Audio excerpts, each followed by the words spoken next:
of each of the stocks that you're buying into on a monthly basis. And we just did the calculations right before the show, and that's one of the reasons why we wanted to talk about it. We just did the calculations right before the show, and it turns out that if you're averaging about 25 or 35% return every month on your investment when you're considering compound interest, by the end of the year, we're looking at 3,535% return on the investment. So outside of adding money to the fold, you're looking at ideally being able to draw back a pretty decent stack, which gives you a larger return over the year. So we started with around about $3,000. We've gained over $1,000. We're looking at almost $500 coming in just off of the returns from our investment, and then we're adding that to the principal for September so that we can utilize our dividend rotation with the larger stack of cash. That's fantastic work. If we were doing that with $30,000, we would have just made $10,000 since June. And if we was working with $300,000, we would have made somebody's annual salary since June, where all we would have had to do was just move a little bit of money around.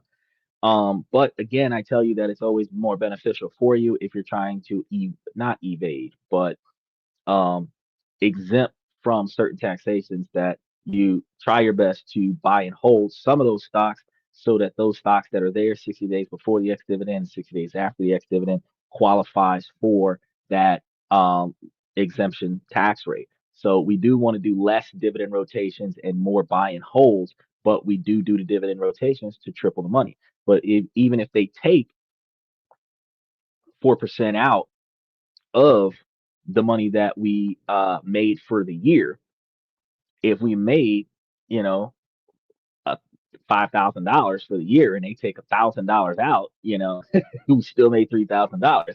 And if we manage to do that with uh, $10,000 to draw back $5,000, that's almost a 50% return on investment.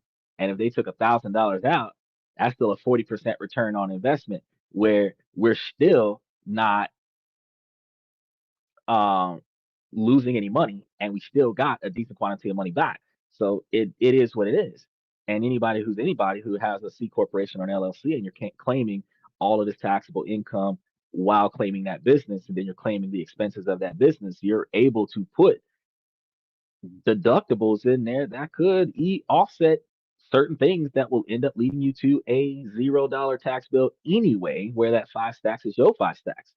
So it's worth the dice roll. And by doing a dividend rotation strategy while we're on the incline in the stock market, we would be experiencing more successes than failures. Just like with the RM stock, uh, we had made almost $30 off of the stock. Then we had lost about $3 total off of the stock, not $3 a share, $3 total off of the sale. So we still ended up with almost $27. So even though we got the difference, we still made an increase.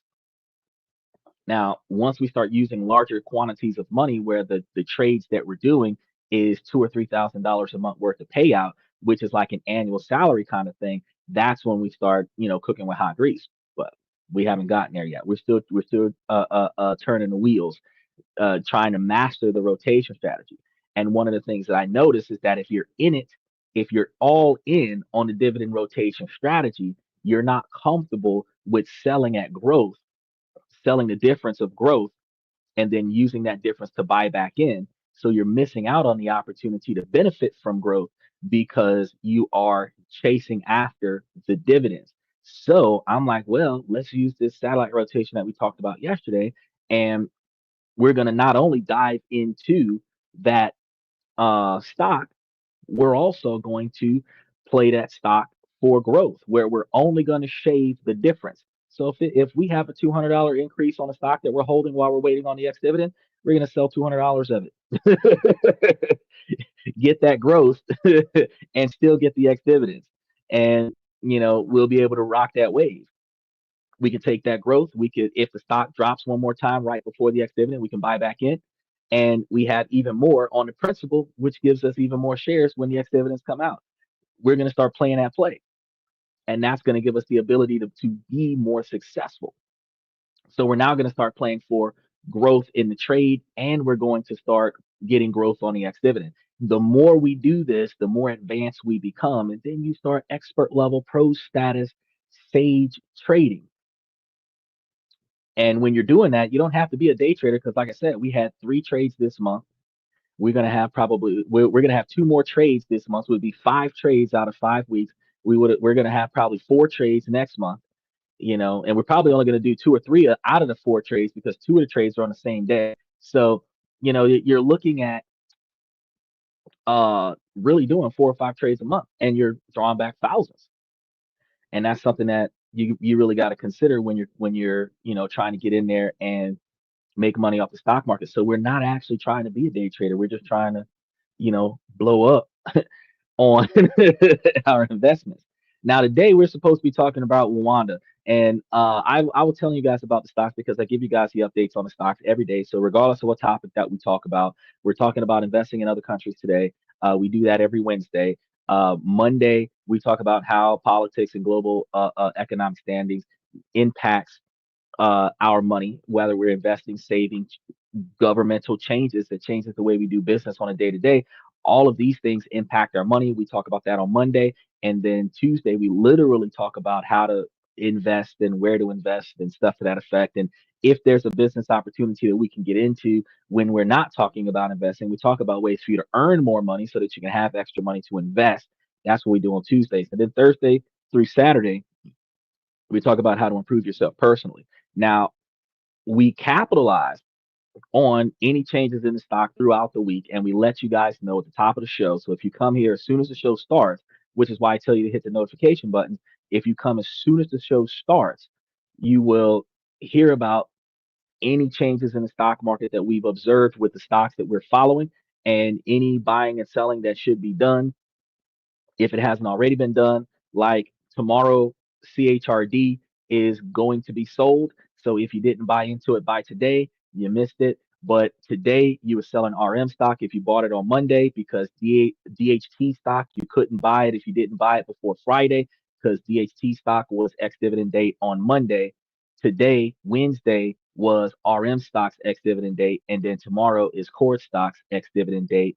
Energizer stock, ironically, was yesterday. They moved the date up some. So Energizer and RM had the ex dividend date on the same day. So that is all of the stocks that we've covered this month, because ABR was last week Friday, and Zim stock was on the second, and iSafe was on the first. So that's all the stocks that we have from the beginning of the month. All we have left is PSEC, AGNC, and Orchid Island Capital. And PSEC comes first, and Orchid Island Capital and AGNC are on the same day a couple of days later. PSEC's ex dividend date is on the 27th. Orchid Island and AGNC are on the 29th or 30th. So we got plenty of time. But I talk about this before we get started with anything else, because if you're following for the stock information, if you're following to profit off of cheaper stocks with higher yields, higher dividend yields, it is better for me to get that out of the way so that you know what to do, because you can set up your trades tonight for tomorrow, depending on what kind of trading platform that you use. And if you wanted to go to bed, you could go to bed. But if you're riding the waves of the show for whatever else we got going on, then you're going to be riding the waves for the show for whatever else we got going on top of that. So I get top of the hour. That's what you're trying to do. He said the show never starts on time. Welcome to this now. He's right. We were supposed to start at 10:35. I think we started at 10:45, which was like 10 or 11 minutes late. So that's why I say that's another reason why I say hit the notification button, because if you hit the notification button, even though you got here on time, I might still be getting set up, and then I'll start. You'll be getting a cup of coffee or using the bathroom, and then the show will just air, and you'll get a text message that says the show air, and now you're running out of the bathroom with your pants around your ankles trying to log into the show.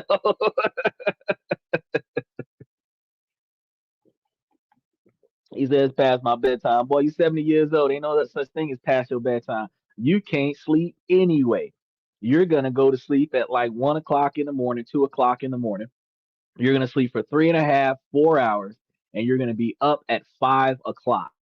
So 2.5 hours after I go off the air, you're going to be awake watching reruns of my platform because you can't sleep. For some reason, the older we get, the less we sleep.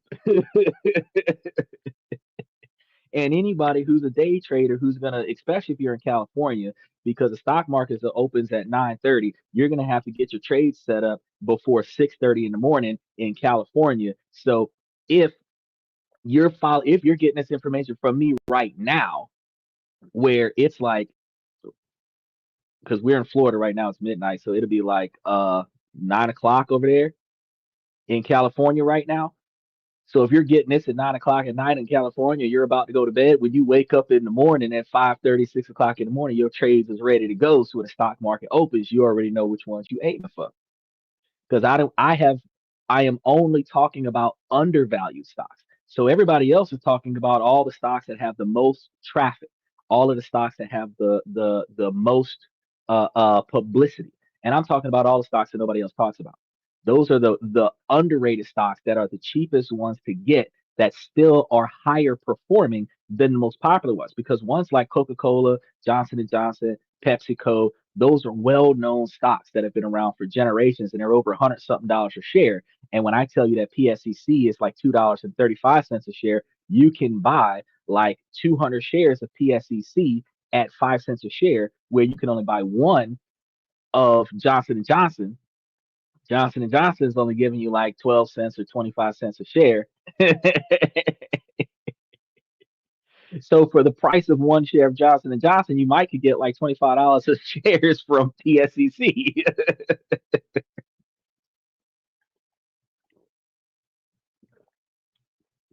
Invest in adult diapers more are sold to seniors than babies. Well, really, if you think about it, if you invest in the diaper platform, if you can find a company that, because think that you would think that adult diapers are different from child diapers, but they're not. Diapers are diapers. A handful of companies are manufacturing diapers. And if you look in the right spot, the same way there is a stock for all of the plastic companies, or there's also individual stocks for individual companies that focuses on plastic, you can find a specific company that produces diapers. You could find two companies, one that specifically is exclusive to child diapers and one that is exclusively producing adult diapers. But you might be able to find you an ETF that literally handles all diapers. That's a consumer stock. But if you find you an ETF that's doing that, that ETF might actually pay you dividends.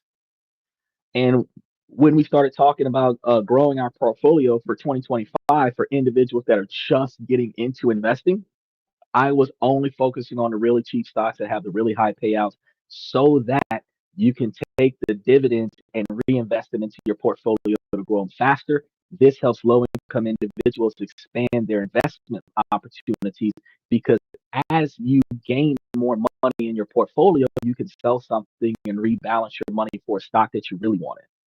And then for you yourself, even though you're not putting tens of thousands of dollars a month into the stock, if you're putting up $500 and the ex dividends that are coming out is $500, you're effectively putting $1,000 towards the principal for the upcoming month, which still allows you to double your revenue in a shorter period of time. And that's one of the things that we're really focused on, is trying to double our revenue. And that's why we're dancing on the ex dividend platform while we're working on our monthly stocks. So stay tuned with that, because now we're going to dive into Rwanda. He said the population is getting older, not younger. You are correct. If you are focusing on diapers, you do want to focus on exclusively adult diapers if you want to prioritize adult diapers. But you might find that the people who make adult diapers also make child diapers. That's what I was trying to make out the point.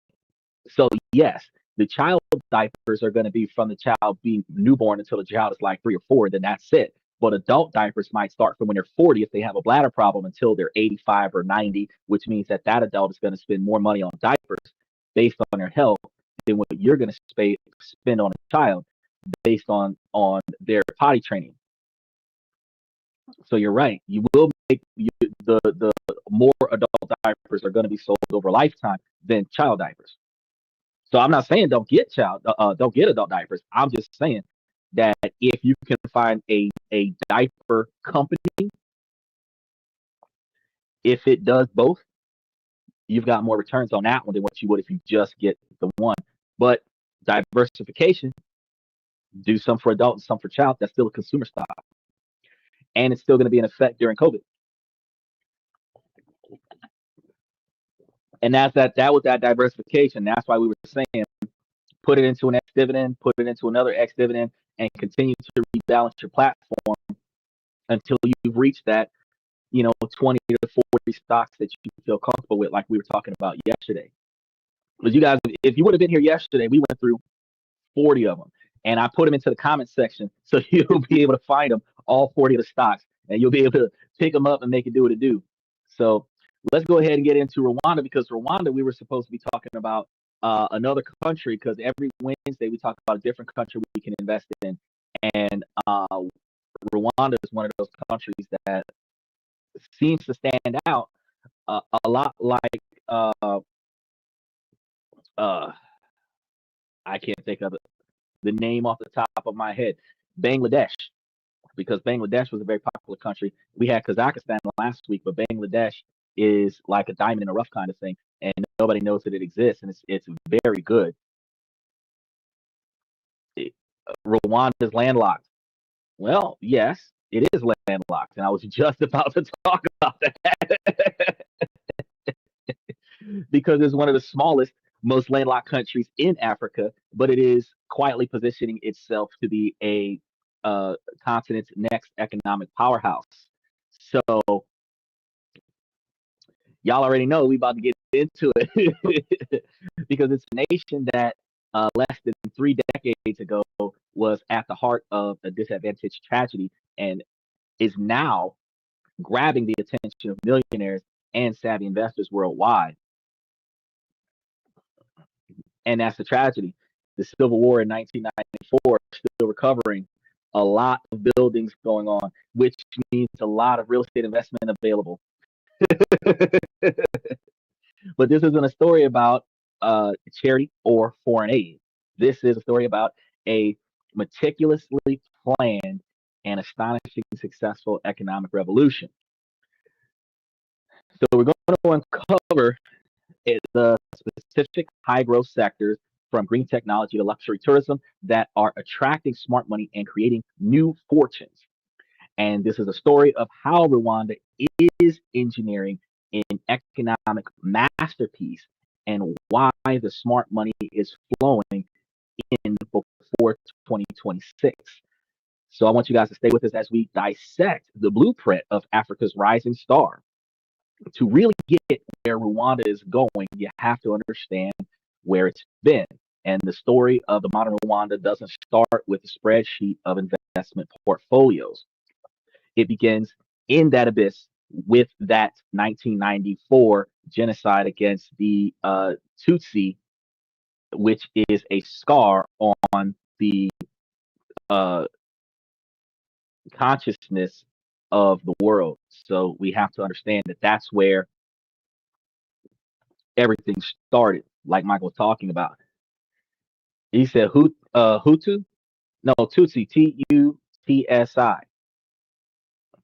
He said, what resources are there in Rwanda? And that's exactly what we're going to be getting into. We're going to be talking about all the resources that are available in Rwanda.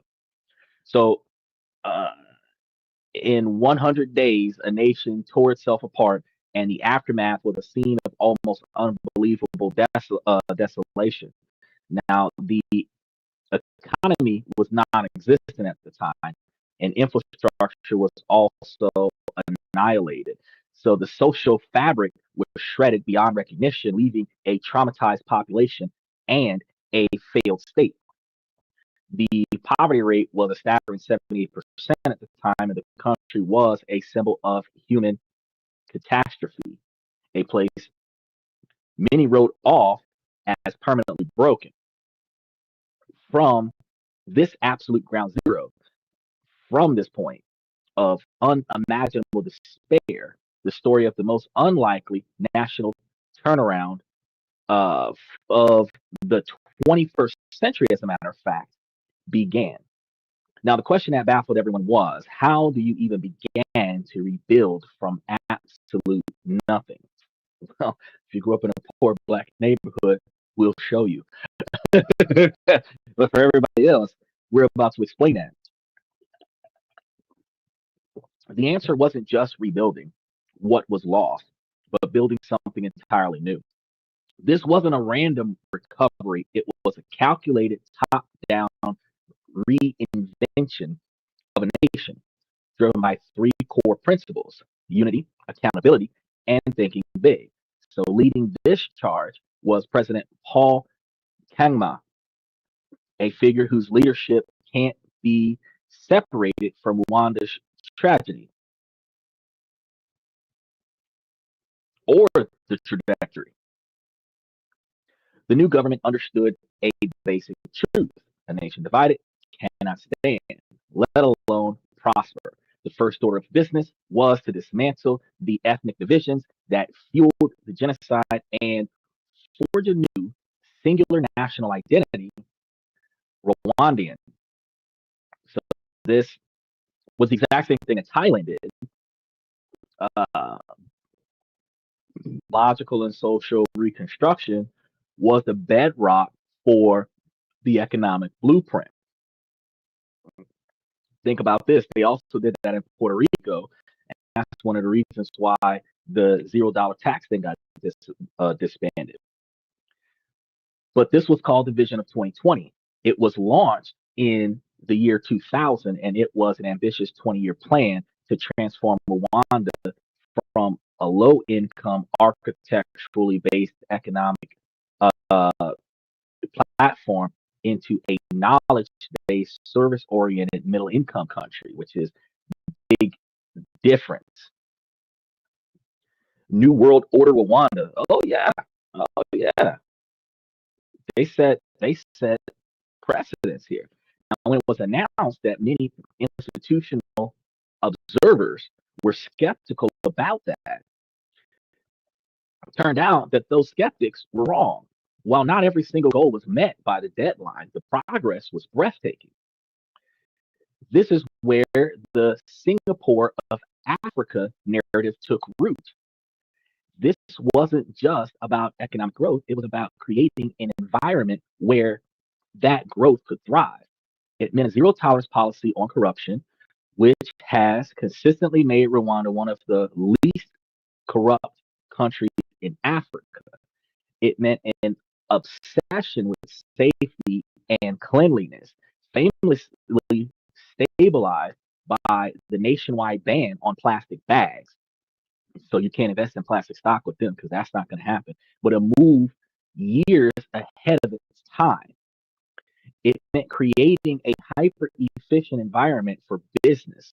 The Rwanda Development Board, RDB, was set up as a one stop shop for investors, slashing red tape and making it faster to start a business in Kingley than many Western capitals. Think about that.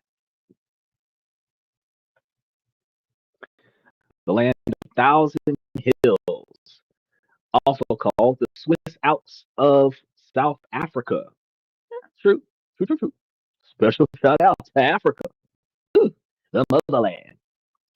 This relentless focus on good governance and stability was a secret sauce. It sent a clear signal to the global investors that Rwanda was serious and Rwanda is stable and Rwanda is open for business. So the 2021 vision of success was just the prelude. And now its successor is Vision 2050, which is the play by play of the vision of 2020.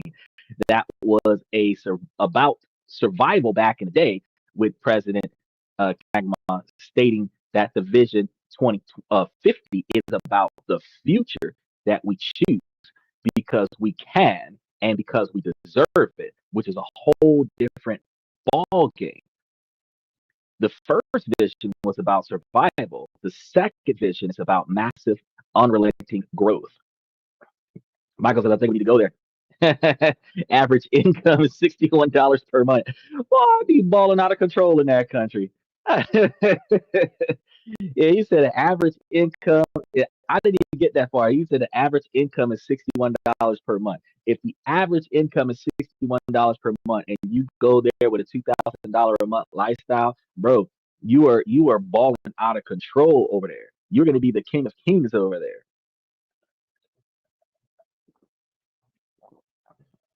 Granted, you're going to have culture shock because certain things that are not available there are just simply not available there. But you'll get the best of whatever that country has to offer if you're willing to pay $500 a month. You'll have a team of servants. You'll have folks calling you massa all over again.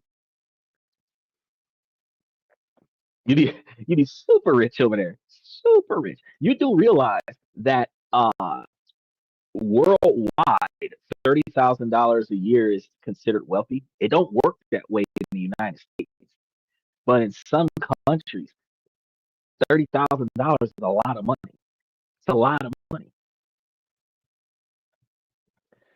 The new vision aims to transform Rwanda into an upper middle class income country by 2035, which is 10 years from now, and a high income country by 2050. Since it is a lower income or extreme poverty country right now, if you went there as a low income uh, digital nomad from America, you could go live there as a rich individual, still making the same kind of money. Your money would just go further. And this isn't just a plan for Rwanda, it's a declaration of intent. And it's the core reason investors are looking so closely at the country right now.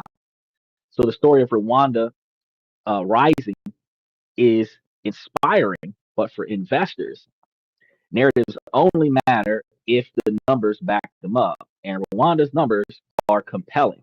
So while global economies face uncertainty, Rwanda projects robust and sustained growth. 2024, the economy grew by an impressive 8.9%. My dividend platform grew by an impressive 38% in the last 30 days. We're operating at almost 3,000% average per year. But still, the country's finance minister has forecast continued strong performance with the growth projection at 7.1% for 2025 and a 7.5% growth for 2026. So this isn't a flash in the pan. It's the result of years of disciplined economic management. Investments is pouring in, and in 2024, Rwanda secured investment commitments worth 3.2 billion, which is a 32.4% increase from the previous year. This influx of capital is diversifying. Asia is a leading source of foreign investments, with China and India committing hundreds of millions in 2024. But what's particularly telling is the surge in intra-African investments. This trend, where African capital is chosen to invest in another African nation. This is a powerful indicator of trust in Rwanda's model. This investment is being channeled into key productive sectors. In the 2024 manufacturing area, it attracted the lion's share with 1.35 billion, followed by and insurance services at 811 million, and real estate at 377.7 million. So the government's 2025-2026 budget reflects this aggressive strategy, increasing spending to support major projects and priorities. We can charter a jet loaded with tourists You and I fly free. Funny thing, it this is how the wealthy people think. Instead of us paying for the trip, we would get, like you say, a charter a private jet and then charge a surplus to a number of individuals that would feel like they're getting on a Groupon, and then we fly everybody out there for free. Well, we go for free, but they pay to go, and they're paying enough to cover the two of us. And then when we get out there, we would bring them to all of the spots that are worth investing into. And if we do a commission deal with those locations where we get a percentage out of whatever is spent over there, then as a tour guide, we could charter a plane to Rwanda, take tourists out there, take investors out there. They're going to pay to go. They're going to see something, invest in it. We get a cut for the plane. We get a cut for the investments out there. We get a cut bringing them back, and it's a whole profit. It's a whole profit to go out there and come back. If we did it on a regular basis, that would be a job. It'd be an exhausting job because flying to Rwanda is not easy. But the fact is that it'd be worth every trip because we work for ourselves. All we have to do is make sure that the crew gets paid. You never heard of it from me. The millionaire mindset here on This and That. When we're talking about this, that, and everything in between, make sure that you like and subscribe. Crucially, the government has maintained a stable environment, so we got to thank them for that. The World Bank's inaugural Business Ready report recognizes Rwanda as a top performer in Africa and globally for its business friendly environment. Now, in the report's assessment of 50 economies, Rwanda ranked third. Luckily, this is ranking out of Africa because, America is like 138, 135, somewhere in that area. We're self-proclaimed number one. Statistically, we're not even in the top 50. And they ranked third in the world for operational efficiency and eighth for public service. Ooh. Slipping out of Africa, they outdid America.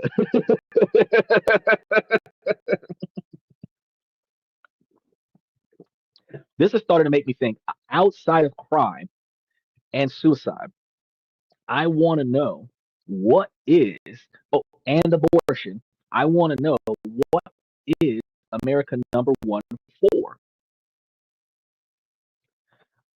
Let's exclude crime, abortion, and political corruption. Are we number one for something positive? Because I haven't covered the United States yet.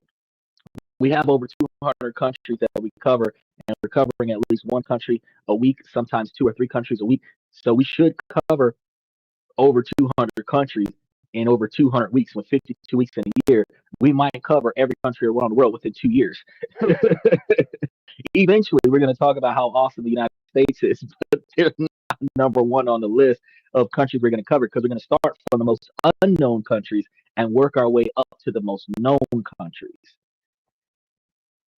Now, prudent monetary policies aims to keep inflation manageable, and while government debt is rising to fund ambitious projects, the debt to GDP ratio is projected to remain sustainable. The combination of high growth, massive investments, and a world-class business environment creates a powerful magnetic pull for capital. It's data-driven confirmation that the Rwandan miracle is not a miracle at all. It's a business model. So the first pillar of Rwanda's future fortune is its ambitious drive to become the undisputed tech and innovation hub for the continent.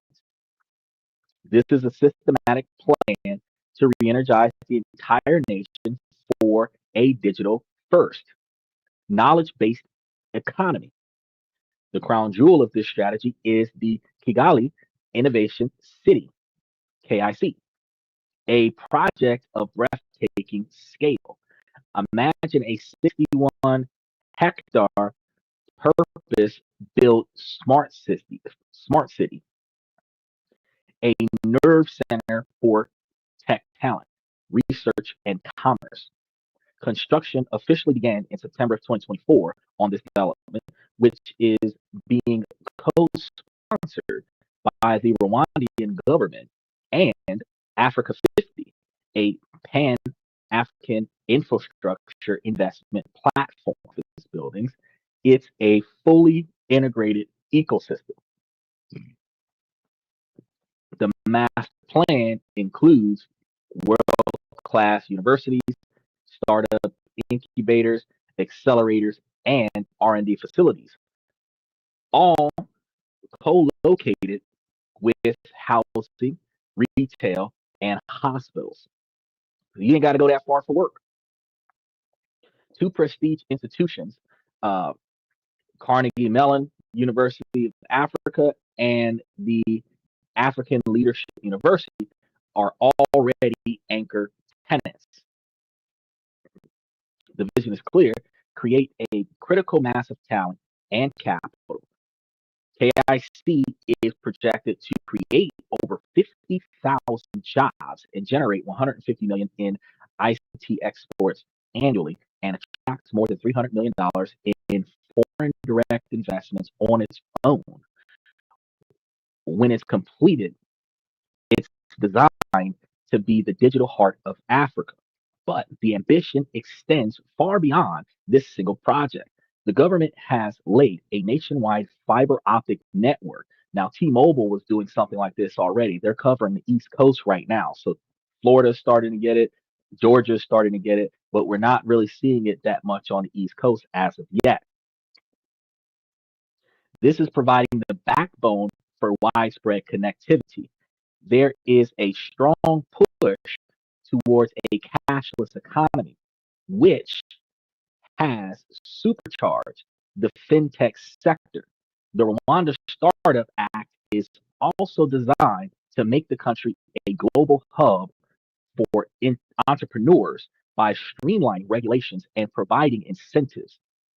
This holistic approach, combing massive infrastructure projects and covering things like KIC with supportive policies and a focus on education, is what sets Rwanda apart. Now, investors aren't just betting on a single company, they're betting on the entire national ecosystem, deliberately engineered for technological success. This is the Silicon Savannah in the making. Okay, so y'all are going to be riding on cheetahs and elephants and zebra as y'all go to work, and y'all gonna be making so much money that your zebras is gonna be sitting on 32s, and your elephants is gonna have low pros, and y'all gonna have tigers with gold fangs. It's gonna be nuts out there. You know what I mean?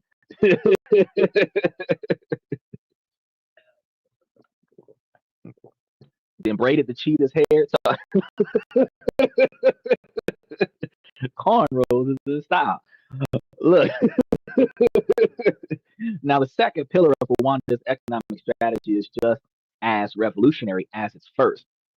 While other nations often see a trade off between development and environmental protection, Rwanda has made sustainability its core brand and a key driver of investments. So the country is providing that being green isn't just good for the planet, it's good for the bottom line, which Tesla hasn't proven yet, but that's part of their model too. Michael says, I need a vacation, and Rwanda is starting to sound better than going to Vietnam. Man, top of the list used to be Philippines, Vietnam, Japan, then China, then Taiwan. That's the top five. If we're doing the top 10, we're supposed to go to Romania. Special shout out to Romania. Special shout out to Brazil. And now we're looking at Bangladesh And Rwanda is creeping up to number two. As soon as we look at the plane ticket for Rwanda being dirt cheap, it's like I might have to go to Rwanda. We just got to see what the cultural dynamics are for Rwanda, because if Rwanda loves American people, Michael, we going to Rwanda first. We're gonna have to.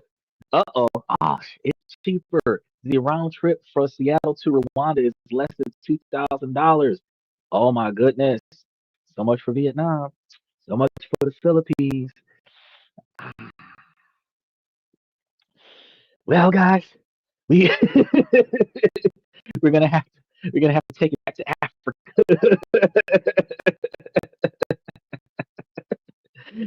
So, because that $2,000 round trip, that's almost the same price as a round trip to the Philippines, Vietnam, or Japan.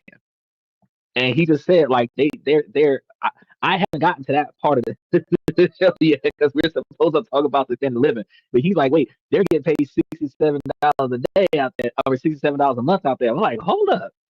I was talking about going out there with 4, 5, 10 stacks. Like, hold up, what you mean? We can go out there and find somebody that's like, yes. Now the commitment is written into the country's official vision of 2050's goal to be a carbon neutral economy. But this is far more than just policy documents. It requires immense capital, and the government is opening uh, and inviting the private sector and international partners to provide the majority of the funding. So one of the most visible areas is the green energy sector. So while the previous target for universal electricity access by 2024 has not yet been met, the government remains committed to the goal with new strategies targeting universal access by 2030 through the max of on-grid and off-grid solutions. On-grid and off-grid solutions should lead them to things like solar grids in obscure areas. But this is going to open the door for investments in those solar grids, both large scale and for individual households. The circular economy is another major focus. Now, long before it was a global trend, Rwanda famously banned plastic bags. Now it's scaling up the ethos with a national circular economic action plan, actively seeking investments in waste management and facilitating that turn, or which makes organic waste a valuable product like fertilizer and biogas. So they really doing it big over there. Yeah, I bet it may be lower since you're on the East Coast. Actually, I didn't even think about that. No, with the last time, well, hold on, to go to Rwanda, it might be lower, but to go to Taiwan, to Philippines or Vietnam or something like that, it was about $2,500.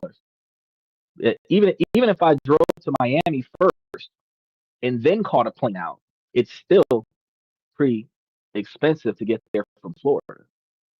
Uh, Florida is, so California is like the number one population, and then I do believe Texas, and then Florida because landmass and population size, and then inflation costs are impacted by that population size. Now, yes, New York is up there in like the top five, but and one of the most expensive as far as real estate is concerned. When it comes down to conveniently taking a boat or taking a plane to another country from Florida, it's kind of close, kind of close.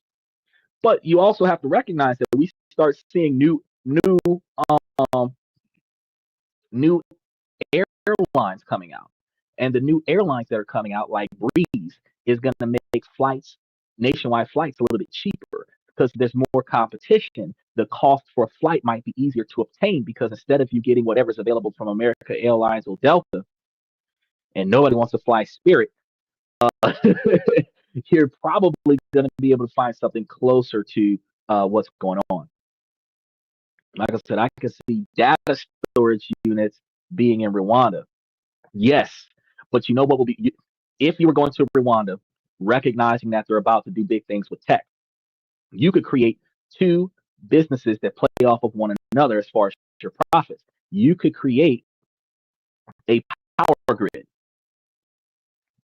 that benefits your data centers.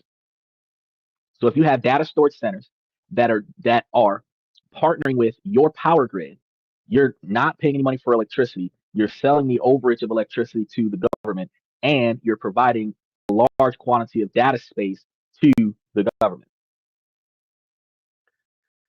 which would benefit the government twice, but you would get paid twice. And your overhead would be a little less because the quantity of power that it costs for you to run that data center is going to be offset by the profits of both the data center and the power grid. And if you're powering your own power grid, you're not going to have to deal with the rolling blackouts because you put down the power grid first and then you put down the data center. That's strategy in the making. Now, the Rwanda Green Fund, or Irene Invest, is a key player here, working with the private sector to de-risk green projects and fast-track growth. Perhaps the most significant green investment opportunity in the agricultural area. Now, the government is targeting hundreds of millions for climate-smart agricultural investments. And this isn't about traditional farming. It's about high-tech, sustainable food production.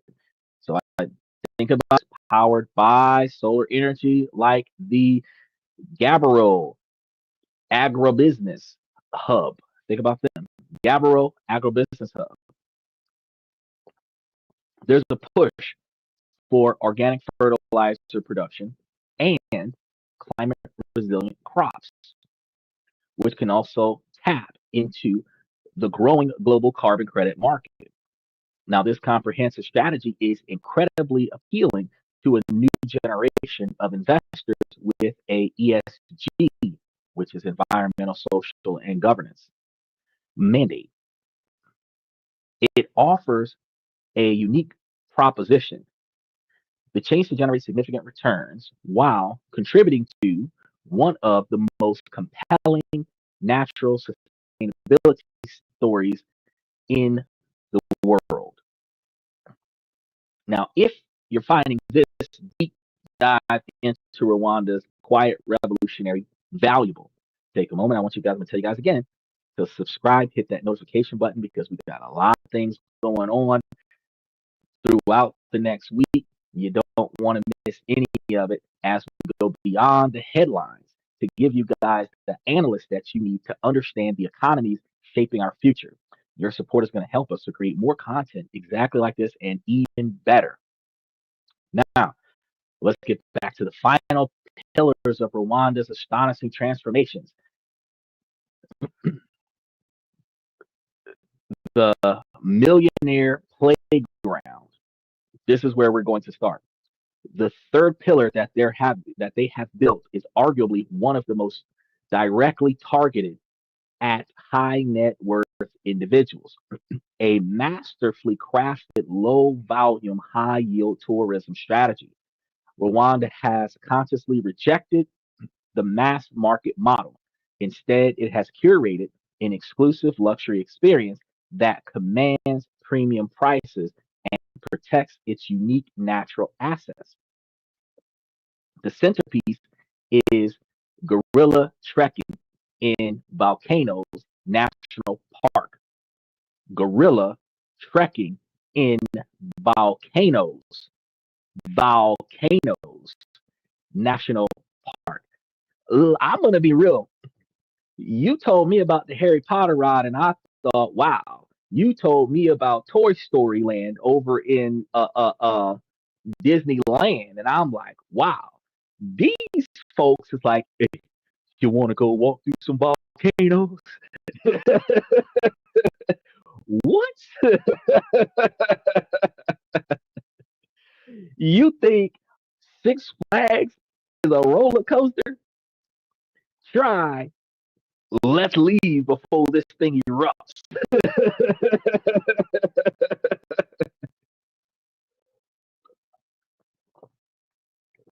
I'm gonna tell you something. That is Indiana Jones at his best. You better bring your hat. You got to have your leather fedora with you. You need to bring two of them so that you can lose one as you run through the volcanoes with your whip, missing everything that you try to latch onto. With your homeboy missing all the best shots. You looking back. Did you get that? Did you get that? Now, Rwanda is one of only 3 countries where you can see mountains, gorillas, and you're going to be looking at these gorillas in their natural habitat. But instead of opening the floodgates, the government made a calculated decision to make this an exclusive privilege. A single permit costs $1,500 for 1 hour. So you can imagine you spending like $15,000 to be there all day. And this high price point is smart for 2 reasons. It generates sustainable revenue from a relatively small number of visitors, minimizing environmental impacts, and it automatically positions the experience at a very top of the luxury adventure market. So if you thought the rock in the Jungle Book was awesome, try putting John Cena in it. Y'all going places. Now this model has attracted some of the world's most prestigious luxury hospitality brands, like One and Only and Stignati or Signita, with lodges where rates can exceed several $1,000s per night. Now, for a country that's talking about $67 a month for income, and you paying thousands of dollars a night to stay there, most of us don't pay thousands of dollars a night to stay in a hotel in America. We be sitting over here talking about, so what you mean 150? You ain't got 175. So they're gonna make sure that only the top of the top class gets out there. That's like a once in a lifetime, take your whole annual salary to go out there for one day kind of thing. But the presence of these brands acts as a powerful endorsement, signaling to the globe elite that Rwanda meets the highest standards. But the strategy is diversifying beyond the gorillas, promoting uh, Nayugwi National Park and Akajira National Park, which has been restocked with lions and rhinos. And I'm going to say restocked because somebody didn't know how to stop depleting the inventory. So they had to put the inventory back. Americans going out there getting horns for souvenirs. Instead of just taking a dang picture, you had to go out there and take one back with you and make a code out of it. Americans, shoot. Now the numbers, the numbers show this strategy is working. So in 2023, tourism brought in $620 million, and by 2024, the numbers climbed to 647 million. And the government's new national strategy for transformation, NST2, has set an ambitious target to reach $1.1 billion in annual tourism revenue by 2029. And this growth is also fueled by the MICE sector, which is meetings, incentives, conferences, and exhibitions, which brings in tens of millions of dollars annually. For investors, this sector offers a clear value proposition in a high growth, high margin industry that has proven its ability to attract the world's wealthiest travelers. You know, that if people pay 60,000 plus for Africa safari, they will pay that for Rwanda. Yeah, you right. You right. It's it's not overpriced. I'm not saying that it's overpriced. I'm just saying that the average person is not going to be able to afford that.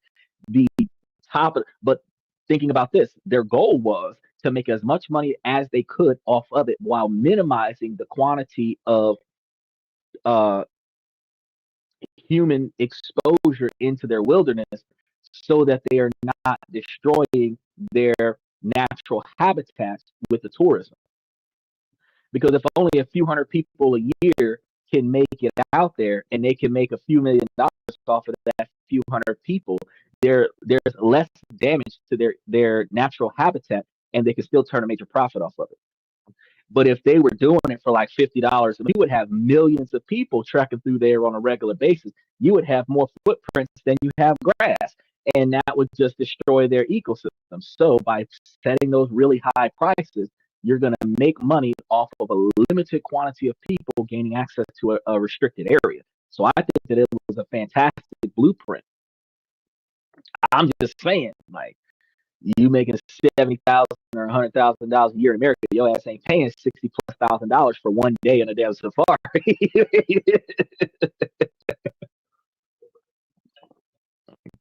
But if you ain't trying to go out into the woods, you could go out there with $24,000 and stay there for 10 years. Now, the fourth and final pillar was the most tangible evidence of Rwanda's transformation, which was the real estate and infrastructure boom reshaping the nation. The modern skyline of Kigali is the physical manifestation of the country's ambition and a direct result of growth in every other sector. For investors, this is a foundational opportunity to buy into the very structure of Rwanda's future. Urbanization is a key driver, creating immense demand for housing and commercial space. Now, the government is steering this growth with master plans for Kigali and secondary cities. Now, this has created a vibrant real estate market that has attracted $377 million in new investment commitments in 2024, making it the third largest receipt of capital. Tourists, oh yeah, but tourists, you talk about tourists, you still not gonna have billions. There's a difference, So your entry and preservation, less is better. Stop taking the lions home with you. Look, now the U.S. We always want some dumbass souvenir and gone out there into the African jungle talking about some girl on tour and then grabbed us a little monkey calling it Apu, talking about trying to take it back to America kind of stuff. You already know that's what Americans do. Ooh, can I keep one? I'm going to call it Simba.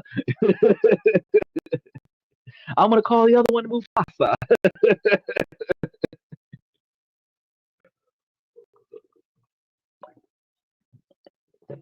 I don't want that one. It's got a scar.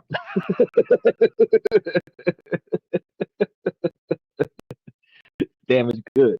It's Americans be ridiculous sometimes. We be out there just trying to get all kind of stuff. You see it. You see it on social media. They be going out there in them low income neighborhoods talking about some. If we feed them, we might be able to take them home with us. Put the kitty down. Yeah, that pun goes in more than one location. Put the kitty down. What Donald Trump said in that press van,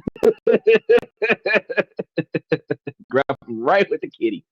Now, the opportunities span the spectrum.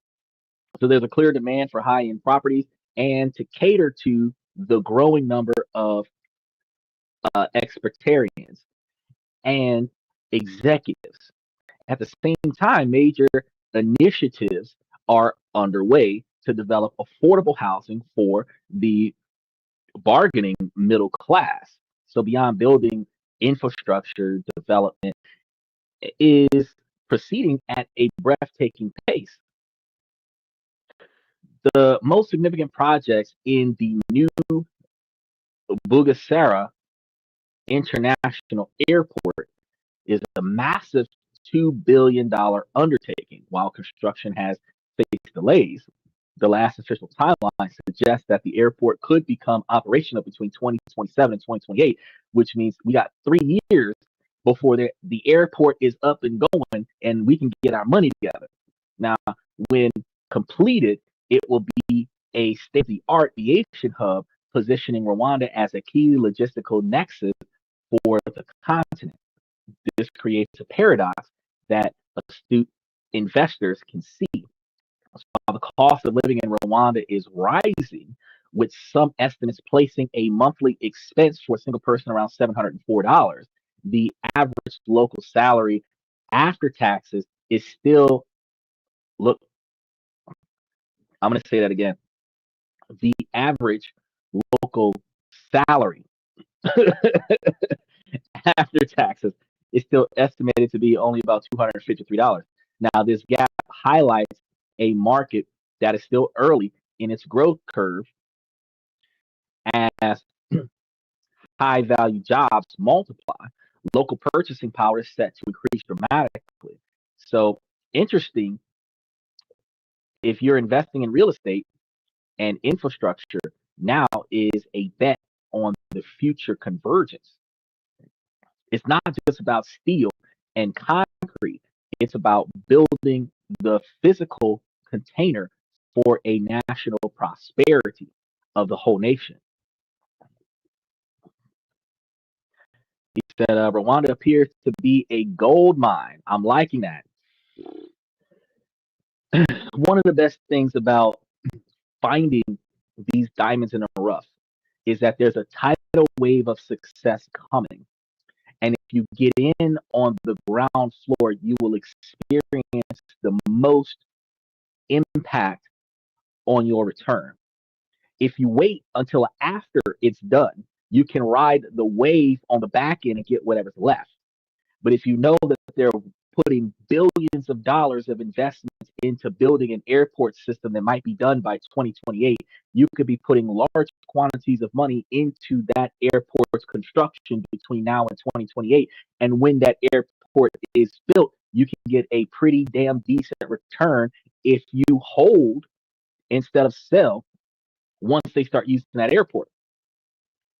Because if people have to come into Africa from a different airport and then trek to Rwanda, you can imagine how many more people will be in Rwanda if they could fly directly to Rwanda. And this is one of the reasons why billionaires are going to places like Rwanda, Bangladesh, Kazakhstan, because these places are in the process of being great. And Ukraine, if you're getting on the ground floor immediately after a war is over and you invest in the redevelopment of the country, you get the most profit off of the country's stability because you country when the country wasn't worth anything. Now that it's worth everything, you have the massive stake in the shares. Ex-Americans, here we go. Wait, hold on. We're already Afro-Americans already. So we're ex-Afro-Americans. So wouldn't that make us African-American Africans? Dual citizenship. Or would that make us the true definition of African-Americans? Well, or we will be American Africans. My name is Toby. So why the specific urgency? Why is the window for maximum returns seen as being before 2026?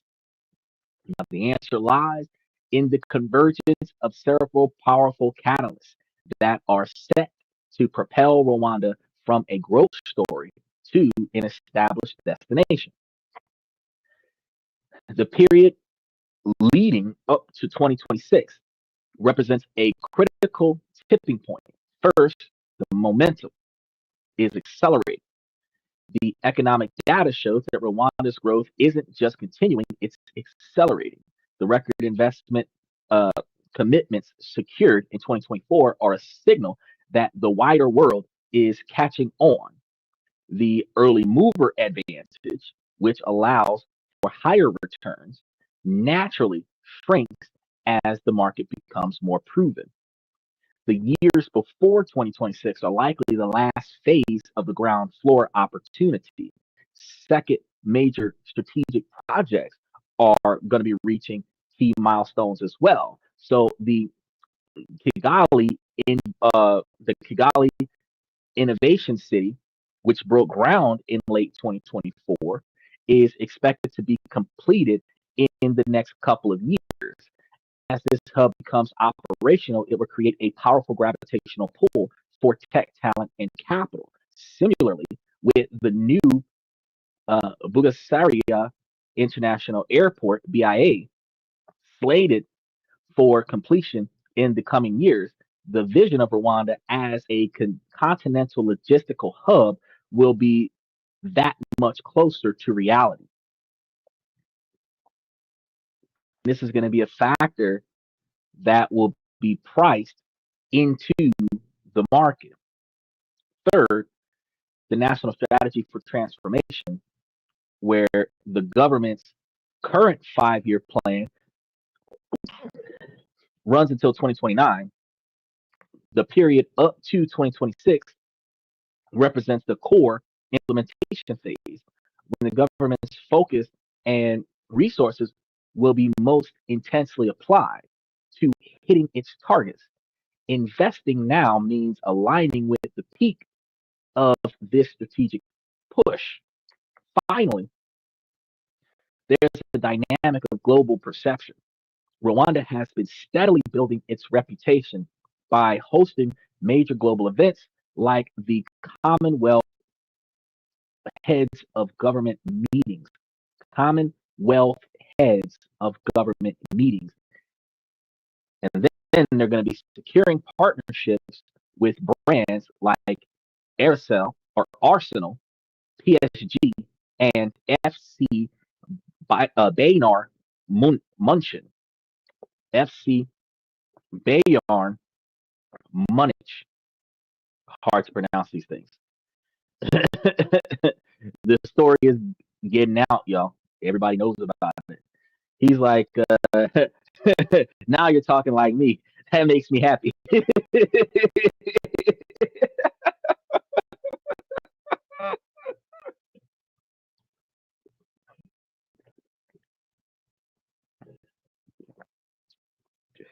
I told you I'm the last of a dying breed, bro. Your mine was so you 70, mine is 69. So he's like a year younger than you. So when you 71, he be 70. And I come out of that generation's upbringing.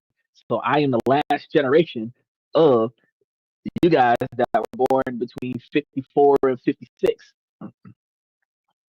After me, you got a bunch of baby's kids that was in 2000 and later, which pop neither a window, no comment, no sense. Like, subscribe, hashtag, didn't do it because I didn't know how, and freedom of speech to not respect myself. That's a whole nother generation after me. The ones that was because my generation, 80s babies, is the last of your generation.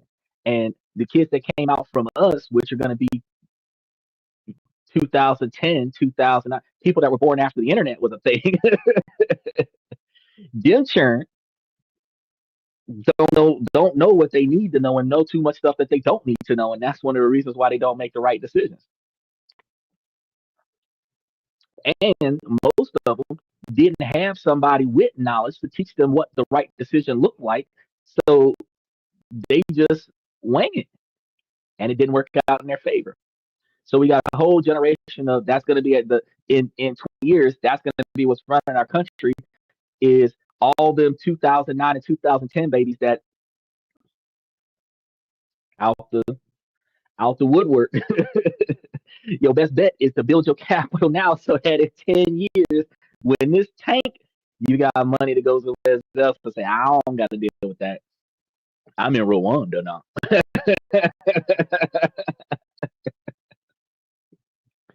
Since the secret is being told, the period before 2026 isn't a magic deadline, but a strategic window for investors. It's the moment to invest while the country is still on the steep part of its growth curve, before its flagship projects are fully mature, and while its global brand is still solidifying, meaning that it's still undervalued. Once too many people start investing into it and its value is recognized and reinforced, the inflation of the investment opportunity will deflate your profit margin. The story of Rwanda is a masterclass in national transformation. It's a testament to the powerful vision, discipline, and relentless execution of its current leadership. And from the deepest tragedy, a new nation was forced, almost like a phoenix, one that is safe, clean, efficient, and unapologetically ambitious. Like Michael said, remember to like and subscribe while y'all diving in here now. We are witnessing a quiet revolution, a plan to build a diversified, high volume economy.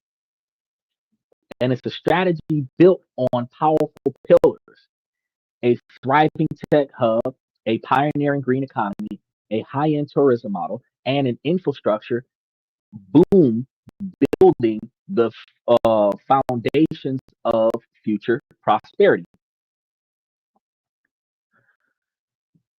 The numbers back the narrative. So investments is flooding in, GDP is climbing, and the world is taking notice. Even though their GDP is not climbing as fast as my portfolio, doesn't change the fact that their GDP is climbing.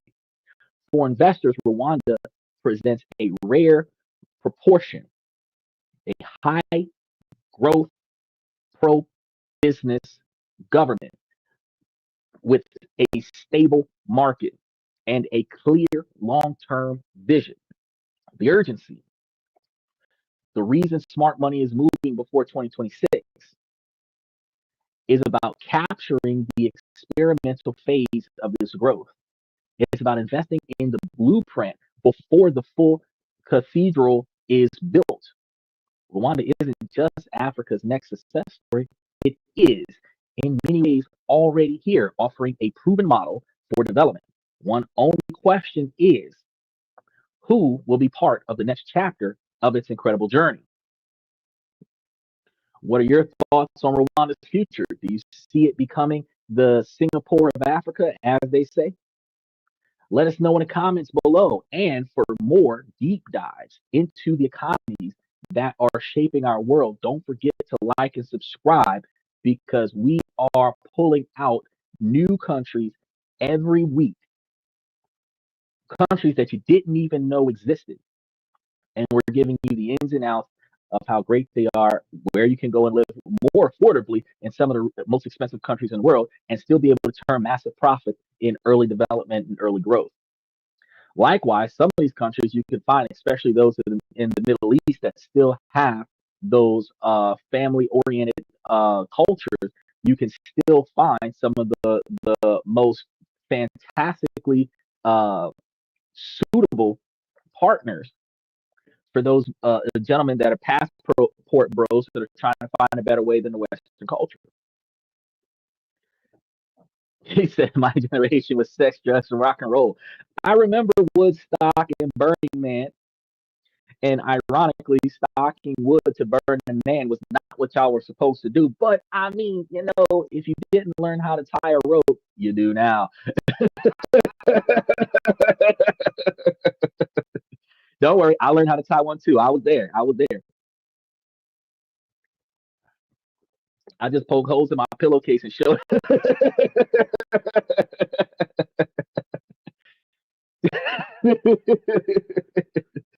Halloween was strange in my neighborhood. But the most effective parts about this is that we are capable of doing that research and getting out there and putting more effort into more places so that we can better ourselves and be more international, because each individual person works as an individual person. And that's something that not too many people know about. If you expand your own horizons. You can find yourself in a place where you're more satisfied with your own success. And that's what we work on here on this and that, where we talk about this, that, and everything in between. We're going to start by saying, ladies, as long as the situation doesn't make sense, we're going to keep telling you, ladies, to make it make sense. Ladies, please make it make sense. But fellas, 73% male driven podcast from the male's perspective. I give you guys the ins and outs worldwide of all the ways that you can make yourself higher value and more successful, more driven to a goal that you will be satisfied in the next year, 5 years, 10 years, 20 years. And then we give you more advice Thursday through Sunday on how to improve your decision making outside of work so that you can be satisfied with your personal life on the back end. Because while money can make you happy, having a peaceful personal life will make you sane so that you can focus on making that money that makes you happy. They play off of one another. So you guys got to make sure that you fix both. Ladies, this is not gender exclusive information. Y'all can take this information and make yourselves better women, higher valued women as well. And anything that you don't like about what you got going on in your life, you can fix that so that you can work on whatever it is that you need to work on so that you can have your bottom line set in stone within the next 1, 5, 10, 20 years as well. The way this works is that if you keep putting in a positive fashion, you'll stumble across a person that's putting in a positive fashion the same way. You guys can merge yourselves together. And once you do that, you'll find yourself in a position where you can grow together. That's one of the most effective things. Michael says Rwanda is rebuilding its infrastructure, something Africa should be doing, period. Before the ink is dry, you want to run out there and go get that money. And I completely agree with him. I completely agree. It's one of the things that we try to effectively get on. If we're not there if we're not there before it stops being underrated, it's going to be too late. If you wasn't buying Jordans when Jordans was $40, you don't want to buy Jordans now that they almost 400. If you are gonna get in there, you got to get in there quick. Get you some Oracle stock before Oracle buys TikTok, because while the TikTok transfer is going to happen on the 5th, the sale is going to happen on the 15th. So if you have Oracle stock before the 15th, when Oracle balances the platform on the 25th or the 30th, Oracle stock in October might be way higher in value than Oracle stock in October and September. You want to get it before the climb. That way you can sell the difference. You can hedge the growth. That's what needs to be done. But if we don't pay attention to getting in beforehand, you will see opportunities coming, watch them pass by, and when you see people benefiting from the opportunity, then you want to jump on the bandwagon. The only time waiting to see how well this turns out works is when you're waiting on the first generation of the product to mesh out the kinks, like the Cybertruck or the Inseego FX 4100 router. You want to see how well that works, work out some of the kinks, and then you want to dive into whatever else you're going to dive into, because you don't have to be the first one to be the consumer, but you definitely need to be one of the first ones to be an investor. You could be the last one as a consumer, because as a consumer, when the hype is gone, everybody else is going to walk away from the product. But as an investor, when everybody knows that that's a surefire thing, everybody's going to invest in it. And when you see inflation on a stock happen, when you see any investment opportunity that starts getting high sales, more people buying it up, the value increases swiftly. When it becomes a high valuation stock, you got to sell it, because lo and behold, once it peaks, it always goes back down right before it goes back up. You guys got to remember that. So we've got more information coming to you. We're going to be tomorrow, Thursday. We're probably going to be starting a little bit late tomorrow because we're going to be dealing with a lot of behind the scenes stuff. But you should see us close to midnight in Florida, 11 o'clock Central Time, teeing things off, maybe like 12:15 in Florida, uh, which is like 11:15 Central Time. But we will be starting tomorrow, but it looks like guaranteedly we're going to be starting late because we're supposed to be trying to get the new router set up, and we're going to be redoing everything with the internet. So we're probably going to be starting significantly late. I want to say, like I said, 45 minutes to an hour late, but we're going to be starting. And since we have nothing backing it, we can still give you a full 2 hour show. It's just going to start a couple hours late. So make sure that you guys pay attention to that tomorrow. Um, I do need to adjust the time slot tonight so that you know that it's not going to air until around about that time so that you guys can be prepared for the delay. Beyond that, make sure that you hit that notification button so that you know when it airs, that because it's going to air. And we are live 7 nights a week, and we have dedicated ourselves to the reputation of not letting the sun rise without going live. We have gone live as much as 4.5 hours late. We are not letting the sun rise without going live. So make sure that you are here to get whatever information that we've got going on. If we start passing some stocks around on a Thursday at random, we will be passing stocks around on a Thursday at random. So whatever you're here for, whether you're here to learn how to improve yourself, learn how, because this week is very important because as of the question that happened last week on Friday or Saturday as it stands, this week we're going to be talking about how to prioritize your relationships with your family and how to prioritize your romantic relationships over the objections of your family, which are two key points that was asked last week. So we're now doing a whole show on how to balance and juggle relationships between your romantic partners, your family, and your friends, how important this is, and what you need to do to navigate conflict with those individuals. And then one of the third things we're going to be talking about on Saturday is going to be how to spot and identify some of the red flags in these relationships with your family, friends, and romantic partners so that you can navigate out of or avoid unnecessary conflict in your relationships with your friends and family. So there's a lot of things that you guys need to pay attention to this week. So I want to make sure that you hit those notifications and make sure that you get in here so that you can get involved with everything that we've got going on. And then Sunday is going to be like always, questions and comments from the fans. And Monday we're going to be diving deep into that Trump account that every American baby is going to get from 25 to 28. So you guys don't want to miss out on anything that we got going on. With that being said, I want to thank you guys for coming to This and That. I'm your host, Xander, and special shout out to Michael because he managed to stay through the whole show. Now it's time for him to head off and go to chess. So I want to thank Michael for hanging out for the whole show.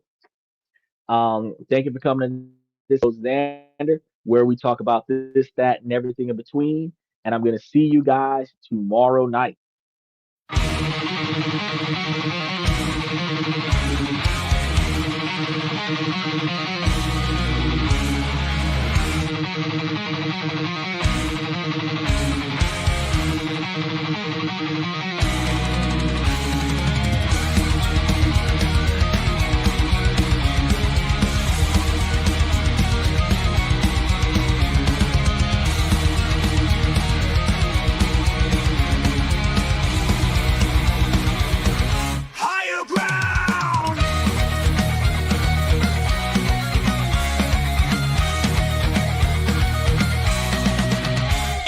Chase validation, now I validate myself.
That's my personal command. I'm not mountain on higher ground where excellence is found. My potential knows no bounds, raising the bar, breaking ground.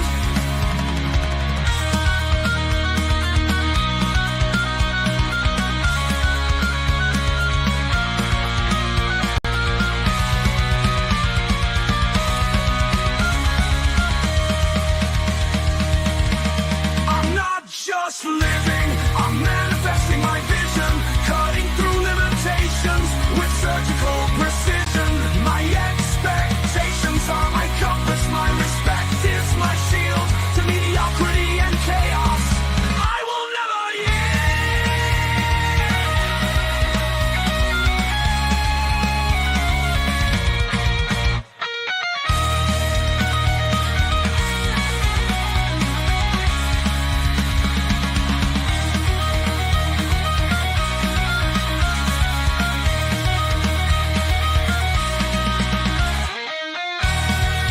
I'm not just living, I'm manifesting my vision, cutting through limitations with surgical precision. My expectations are my compass, my respect is my shield to mediocrity and chaos. I will never yield.